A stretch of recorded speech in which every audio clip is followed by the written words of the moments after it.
കേരള രാഷ്ട്രീയത്തിൽ BDJS എന്ന രാഷ്ട്രീയ പാർട്ടിയുടെ മുന്നണി മാറ്റത്തെക്കുറിച്ചുള്ള ചർച്ചകൾ പുതിയൊരു വഴിത്തിരിവിലേക്ക് എത്തിയിരിക്കുകയാണ്. SNDP യോഗം general secretary Vellappally Natesan BDJS ഇടതുപക്ഷത്തേക്ക് പോകുന്നതിനെക്കുറിച്ച് ആലോചിക്കണമെന്ന് പരസ്യമായി പറഞ്ഞതിന് പിന്നാലെ CPM ആലപ്പുഴ ജില്ലാ സെക്രട്ടറി BDJS പ്രവർത്തകരെ സ്വാഗതം ചെയ്ത് രംഗത്തെത്തിയത് വലിയ രാഷ്ട്രീയ കോളക്കമാണ് സൃഷ്ടിച്ചിരിക്കുന്നത്. ഈ നീക്കത്തെ വിനാശകാലെ വിപരീത ബുദ്ധി എന്ന് വിശേഷിപ്പിക്കേണ്ടി വരുമെന്നും മതനിരപേക്ഷ രാഷ്ട്രീയം ഉയർത്തിപ്പിടിക്കുന്ന ഒരു മുന്നണിയിലും ഉൾപ്പെടുത്താൻ പറ്റാത്ത വർഗീയ സ്വഭാവമുള്ള പാർട്ടിയാണ് BDJS എന്ന് ഇടതുപക്ഷ ചിന്തകർ പോലും ഭയപ്പെടുത്തുന്നത് കൂടിയാണ്. വെള്ളാപ്പള്ളി നടേശന്റെ ബുദ്ധിയിൽ വിരിഞ്ഞ BDJS എന്ന പ്രസ്ഥാനം അതിന്റെ തുടക്കം മുതൽ BJP നയിക്കുന്ന NDA മുന്നണിയുടെ ഭാഗമായാണ് പ്രവർത്തിക്കുന്നത്.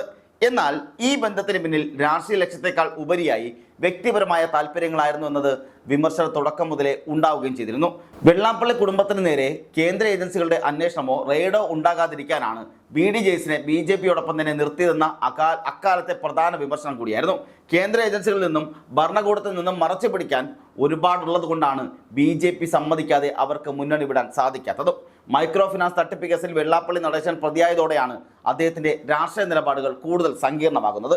10,000-കണക്കിന് സാധാരണക്കാരായ സ്ത്രീകളുടെ സമ്പാദ്യം തട്ടിയെടുത്തു എന്നുള്ള ആരോപണം നേരിടുന്ന ഈ കേസിൽ അന്നു മുതൽ തന്നെ രക്ഷപ്പെടലിനായി പിണറായി സർക്കാരുമായി അദ്ദേഹം പുലർത്തുന്ന മൃദു സമീപനം BJP നേതൃത്വത്തിന് വ്യക്തമായി അറിയുകയും ചെയ്യാം. അതുകൊണ്ട് തന്നെ വെള്ളാപ്പള്ളി പിണറായി സ്തുതികളിൽ അവർ ഇതുവരെയും വലിയ പരസ്യ പ്രതികരണത്തിന് മുതിരാതിരുന്നതും അതുകൊണ്ടൊക്കെ തന്നെയാണ്. മകനെ NDAയിൽ നിർത്തി പിതാവ് നടത്തുന്ന ഈ ഇരട്ടത്താപ്പ് രാഷ്ട്രീയത്തിൽ മടുത്ത BJP നേതൃത്വം BDJS എവിടെ വേണമെങ്കിലും പോകട്ടെ എന്ന നിലപാടുകളിലേക്ക് എത്തിയിരിക്കുക കൂടിയാണ്. BDJS ഇടതുപക്ഷത്തേക്ക് പോയാൽ അവിടെ ആഭ്യന്തര കലഹങ്ങൾ ഉണ്ടാവുകയും അത് ഇടതുപക്ഷത്തിന്റെ തകർച്ചയ്ക്കും മൂന്നാം പിണറായി ഭരണത്തിന്റെ സാധ്യതകൾ ഇല്ലാതാക്കാനും സഹായിക്കുമെന്നും BJP കണക്കുകൂട്ടുന്നുണ്ട്.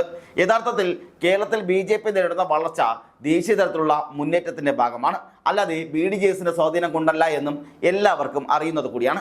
കഴിഞ്ഞ തദ്ദേശ തെരഞ്ഞെടുപ്പിലെ ഫലങ്ങൾ ഇത് ശരിവെക്കുന്നത് കൂടിയാണ്.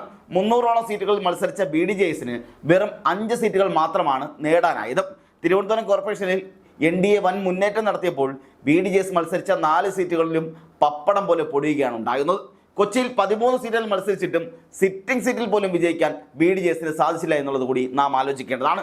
BJPയുടെ വോട്ടർമാർ പോലും വെള്ളാപ്പള്ളിമാരുടെ രാഷ്ട്രീയ ചതുരംഗക്കളിയെ പുച്ഛിച്ചു തള്ളുന്നു എന്നതിന്റെ തെളിവാണ് ഈ പരാജയങ്ങളെല്ലാം. ഇടതുപക്ഷത്തെ സംബന്ധിച്ചിടത്തോളം BDJSനെ സ്വീകരിക്കുന്നത് ആത്മഹത്യാപരമായിരിക്കുമെന്നും കൂടി പറയേണ്ടതുണ്ട്. BDJSന്റെ വർഗീയ രാഷ്ട്രീയ നിലപാടുകൾ ഇടതുപക്ഷത്തിന്റെ മതനിരപേക്ഷ മുഖത്തിന് മങ്ങലേൽക്കുകയും ചെയ്യും.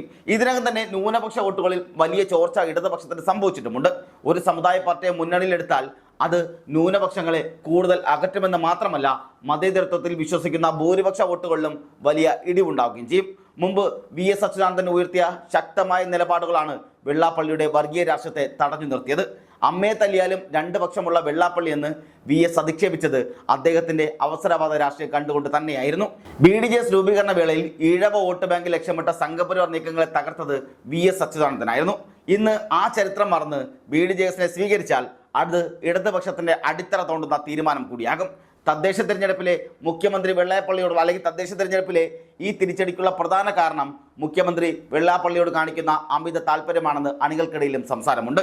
CPM ആലപ്പുഴ ജില്ലാ സെക്രട്ടറി BDJS പ്രവർത്തകരെയാണ് ക്ഷണിച്ചതെന്ന് പറയുന്നുണ്ടെങ്കിലും ഇത് മുന്നണി പ്രവേശനത്തിനുള്ള വാതിൽ തുറക്കലാണോ എന്നും ഘടകകക്ഷികൾ ഭയപ്പെടുന്നുമുണ്ട്. SNDP എന്ന വലിയ സംഘടനയെ ഒരു കുടുംബത്തിന്റെ സ്വാർത്ഥ താല്പര്യങ്ങൾക്കായി ഉപയോഗിക്കുകയാണ് വെള്ളാപ്പള്ളി നടേശൻ ചെയ്തുകൊണ്ടിരിക്കുന്നത്. കുടുംബത്തിന് നേരെ വരുന്ന കേസുകളെ പ്രതിരോധിക്കാൻ രാഷ്ട്രീയ പദവികളെ കവചമാക്കുകയാണ് ഉണ്ടാകുന്നത്. BDJS അതുപോലെ NDAയിൽ തുടർന്നാൽ പോലും വരാനിരിക്കുന്ന നിയമസഭാ തെരഞ്ഞെടുപ്പിൽ അവർക്ക് മുമ്പ് നൽകിയ പരിഗണന BJP നൽകാൻ യാതൊരു സാധ്യതയുമില്ല. BJPയുടെ ശക്തി കേന്ദ്രങ്ങളിൽ പോലും BDJS സ്ഥാനാർത്ഥികൾക്ക് വോട്ട് കിട്ടുന്നില്ല എന്നത് ഗൗരവകരമായ കാര്യം കൂടിയാണ്. BJPയുടെ വോട്ടർമാർ പോലും വെള്ളാപ്പള്ളിയുടെ പിണറായി സ്തുതികളിൽ പ്രകോപിതർ കൂടിയാണ്. ഇടതുമുന്നണിയിൽ BDJS എത്തിയാൽ അത് കേരളത്തിലെ മതേതര ജനതയോടുള്ള വെല്ലുവിളി കൂടിയായിരിക്കും. ഇടതുപക്ഷത്തിന്റെ ആദർശങ്ങളെ കുഴിച്ചുമൂടി അധികാരം മാത്രം ലക്ഷ്യമിട്ടുള്ള ഇത്തരം നീക്കങ്ങൾ ജനങ്ങൾക്കിടയിൽ വലിയ പ്രതിഷേധത്തിന് കൂടി വഴിവെക്കുകയും ചെയ്യും. പച്ചയ്ക്ക് വർഗീയത പറയുന്ന വെള്ളാപ്പള്ളിയുടെ പാർട്ടിയെ സ്വീകരിക്കുന്നത് വലിയൊരു രാഷ്ട്രീയ പിഴവായിരിക്കുമെന്നും രാഷ്ട്രീയ നിരീക്ഷകരും ജനങ്ങളും ഒരുപോലെ പറയുന്നുണ്ട്. വോട്ട് ബാങ്ക് രാഷ്ട്രീയത്തിന് വേണ്ടി ആദർശങ്ങൾ ബലി കഴിക്കുന്നത് ഏതൊരു പ്രസ്ഥാനത്തിനും ആത്മഹത്യാപരമാവുകയും ചെയ്യും.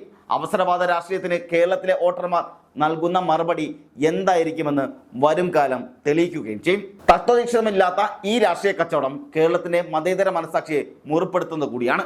BDJS എന്നത് ഒരു പാർട്ടി എന്നതിലുപരി ഒരു കുടുംബത്തിന്റെ താല്പര്യങ്ങൾ സംരക്ഷിക്കാനുള്ള ഒരു ഉപകരണമായി മാറിയിരിക്കുക കൂടിയാണ്. സമുദായ സ്നേഹം പറഞ്ഞ് വോട്ട് പിടിക്കാൻ ഇറങ്ങിയവർക്ക് ഇന്ന് ജനങ്ങളെ അഭിമുഖീകരിക്കാൻ ഭയം കൂടിയാണ്. കേരളത്തിൽ നിന്നും വലിയ പദവികളും ഫണ്ടുകളും ലഭിക്കുമെന്ന് പറഞ്ഞ് ആളുകളെ കൂടെ കൂട്ടിയവർക്ക് ഇന്ന് കൈമലർത്താനേ കഴിയുന്നുള്ളൂ എന്നുള്ളതും ഇവിടെ വിരോധാഭാസമായ കാര്യമാണ്. ഇത്തരമൊരു സാഹചര്യത്തിൽ CPM എന്തിനവരെ ചുമക്കണമെന്ന ചോദ്യം ഗൗരവകരമായ ചോദ്യങ്ങളായി ഉയരുകയും ചെയ്യുന്നുണ്ട്. BDJs ഉള്ളത് കൊണ്ട് BJPക്ക് എന്തെങ്കിലും ഗുണമുണ്ടോ എന്ന് ചോദിച്ചാൽ ഇല്ല എന്ന് തന്നെയാണ് യഥാർത്ഥ പ്രധാനമായ സത്യസന്ധമായ ഉത്തരം. BJPയുടെ വോട്ടുകൾ BDJസിന് ലഭിച്ചതല്ലാതെ BDJs വഴി പുതിയ വോട്ടുകളൊന്നും NDAയിലേക്ക് വന്നിട്ടുമില്ല. ഇടതുപക്ഷത്തെ സംബന്ധിച്ചിടത്തോളം വരാനിരിക്കുന്ന നിയമസഭാ തെരഞ്ഞെടുപ്പ് നിർണായകമാണ്, ജീവൻ മരണ പോരാട്ടം കൂടിയാണ്. ഈ സാഹചര്യത്തിൽ BDJസിനെ പോലൊരു ബാധ്യത എടുത്തു വെക്കുന്നത് ഗുണത്തെക്കാളേറെ ദോഷമാണ് ഉണ്ടാക്കുകയും ചെയ്യുക. ന്യൂനപക്ഷ വിഭാഗങ്ങൾ ഇടതുപക്ഷത്തെ സംശയത്തോടെ വീക്ഷിക്കാൻ ഇത് കാരണമാവുകയും ചെയ്യും. കേരളത്തിലെ രാഷ്ട്രീയ സാഹചര്യം വളരെ സങ്കീർണം കൂടിയാണ്. അവിടെ വർഗീയ കക്ഷികൾക്ക് സ്ഥാനമില്ലെന്ന് പലതവണ തെളിയിക്കപ്പെട്ടത് കൂടിയാണ്. വെള്ളാപ്പള്ളി നടേശന്റെ വാചക കസരത്തിൽ വീണുപോകുന്നവരല്ല കേരളത്തിലെ വോട്ടർമാരെന്ന് BDJs മനസ്സിലാക്കണം, CPM മനസ്സിലാക്കേണ്ടതുണ്ട്. അവരുടെ രാഷ്ട്രീയ പ്രബുദ്ധതയെ ചോദ്യം ചെയ്യുന്ന ഇത്തരം നീക്കങ്ങൾ വലിയ വിലയാണ് നൽകേണ്ടി വരിക. ചുരുക്കത്തിൽ BDJസിന്റെ മുന്നണി മാറ്റം എന്നത് ഒരു രാഷ്ട്രീയ അനിവാര്യതയല്ല, മറിച്ച് വെള്ളാപ്പള്ളി കുടുംബത്തിന് രക്ഷപ്പെടാനുള്ള തന്ത്രം മാത്രമാണ്. അത് തിരിച്ചറിയാൻ ഇടതുപക്ഷ നേതൃത്വത്തിന് കഴിയുകയും വേണം. അല്ലാത്ത പക്ഷം ചരിത്രം അവരോട് പൊറുക്കുകയുമില്ല. BDJs എവിടെ പോയാലും അവരുടെ രാഷ്ട്രീയ ഭാവി അനിശ്ചിതത്വത്തിൽ തന്നെയാണ്. വിശ്വാസം നഷ്ടപ്പെട്ട ഒരു നേതൃത്വത്തിന് കീഴിൽ ഒരു പ്രസ്ഥാനത്തിനും ദീർഘകാലം നിലനിൽക്കാൻ കഴിയുകയുമില്ല. കൂടാതെ മൈക്രോ ഫിനാൻസ് കേസിൽ അഴിമതി നടന്നുവെന്ന് ഉള്ളതും വ്യക്തമായ കാര്യമാണ്.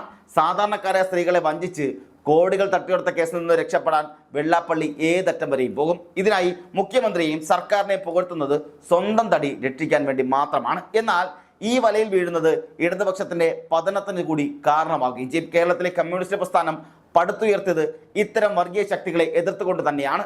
ആ പാരമ്പര്യം മറന്നുകൊണ്ടുള്ള ഒരു നീക്കം പാർട്ടിക്കുള്ളിലും മുന്നണിയിലും വലിയ വിള്ളലുകൾ ഉണ്ടാക്കുകയും ചെയ്യും. BJP നിലവിൽ BDJസിനെ തടയാൻ തുടങ്ങിയിരിക്കുന്നു എന്നുള്ളതും യാഥാർത്ഥ്യമാണ്. അവർ നൽകുന്ന സീറ്റുകളുടെ എണ്ണം കുറയ്ക്കുകയും അല്ലെങ്കിൽ കുറയ്ക്കാനും BJP തീരുമാനിച്ചിട്ടുമുണ്ട്. ഈ സാഹചര്യത്തിലാണ് ഇടതുപക്ഷത്തേക്കുള്ള പാലമിടാൻ വെള്ളാപ്പള്ളി ശ്രമിച്ചുകൊണ്ടിരിക്കുന്നത്. കേരളം കാത്തിരിക്കുന്നത് ഈ രാഷ്ട്രീയ നാടകത്തിന്റെ അവസാനമാണ്. കാരണം നമുക്കറിയാം, വാ തുറന്നാൽ വർഗീയത മാത്രം ഛർദ്ദിക്കുന്ന ഒരു നേതാവാണ് വെള്ളാപ്പള്ളി നടേശൻ. സ്വന്തം കുടുംബത്തിന് വേണ്ടി, സ്വന്തം ലക്ഷ്യങ്ങൾക്ക് വേണ്ടി, സ്വന്തം കുടുംബത്തിന്റെ പ്രാധാന്യങ്ങൾക്ക് വേണ്ടി മാത്രം ഒരു സംഘടനയെ, ഒരു രാഷ്ട്രീയ പാർട്ടിയെ എങ്ങനെ വഴിതിരിക്കാം എന്നുള്ളത് BDJs കണ്ടുപഠിക്കണം, അല്ലെങ്കിൽ വെള്ളാപ്പള്ളി നടേശനെ കണ്ടുപഠിക്കണം. അത് തന്നെയാണ് ഇവിടെ ആവർത്തിച്ചുകൊണ്ടിരിക്കുന്നത്. ഇവിടെ വെള്ളാപ്പള്ളി നടേശൻ ഛർദ്ദിച്ചു വെക്കുന്ന വർഗീയതയുടെ ചുമട് താങ്ങി നടക്കുന്ന CPM ഇപ്പോഴെങ്കിലും അത് മനസ്സിലാക്കിയില്ലെങ്കിൽ ഉണ്ടാകുന്ന ഒരു തരി പോലും ആ കനൽ തരി കൂടി കെട്ടുപോകേണ്ട സാഹചര്യം കേരളത്തിൽ ഉണ്ടാകുമെന്ന് CPM മനസ്സിലാക്കേണ്ടിയിരിക്കുന്നു. ഇപ്പോൾ കനൽ ഒരു തരി മതി എന്ന് പറയുമ്പോഴും ആ തരി കൂടി കെട്ടുപോയാൽ പിന്നെ കനൽ പോലും ഇല്ലാതെ ചാരമായി പോകുന്ന സാഹചര്യം കേരളത്തിൽ ഉണ്ടാകും. CPMന് വരാനിരിക്കുന്ന ദിവസങ്ങൾ നിർണായകമായി മാറുകയും ചെയ്യും. ഇവർ എടുക്കുന്ന ഈ നിലപാട് രാഷ്ട്രീയ നാടകത്തിൻ്റെ അവസാനം കൂടി ആകേണ്ടതുണ്ട്.